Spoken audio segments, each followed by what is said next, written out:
Pour comprendre l'ordre des nombres relatifs, on a besoin de les visualiser sur la droite, sur l'axe gradué.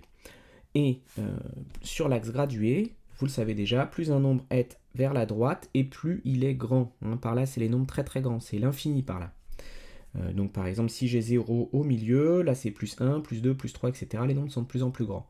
Et donc puisqu'on place les relatifs vers la gauche, eh bien, ça veut dire que dans l'autre sens, les nombres sont dans l'ordre inverse. C'est-à-dire que 1 est plus petit que 2, 1 est plus petit que 2, mais de l'autre côté, c'est moins 2 qui est plus petit que moins 1. Et moins 1 est lui plus grand que moins 2, il est plus à droite. Ça marche aussi pour les nombres décimaux. 3,6 c'est plus petit que 3,65. Je vous rappelle que 3,6 c'est 3,60. Et donc dans l'autre sens, eh bien moins 3,65 est plus petit que moins 3,6.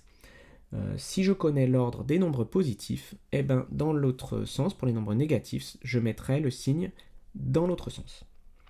Alors, une première remarque, un nombre négatif est toujours plus petit qu'un positif, puisqu'ils sont séparés, ici, par 0. Il y a 0 au milieu. N'importe quel nombre négatif est de ce côté-là, n'importe quel nombre positif est de l'autre côté du trait, et par conséquent, eh bien, n'importe quel nombre négatif est plus petit que n'importe quel nombre positif. Alors, une manière de définir les nombres négatifs et positifs, c'est la suivante. Un nombre du signe plus, je mettrai qu'il est plus grand que 0. Plus grand que 0, ça qualifie tous les nombres positifs. Un nombre du signe moins, je mettrai qu'il est plus petit que 0. Un nombre négatif et du signe moins est plus petit que 0. Ça qualifie tous les nombres négatifs. Voilà, je pense qu'il n'y a pas besoin d'en dire plus.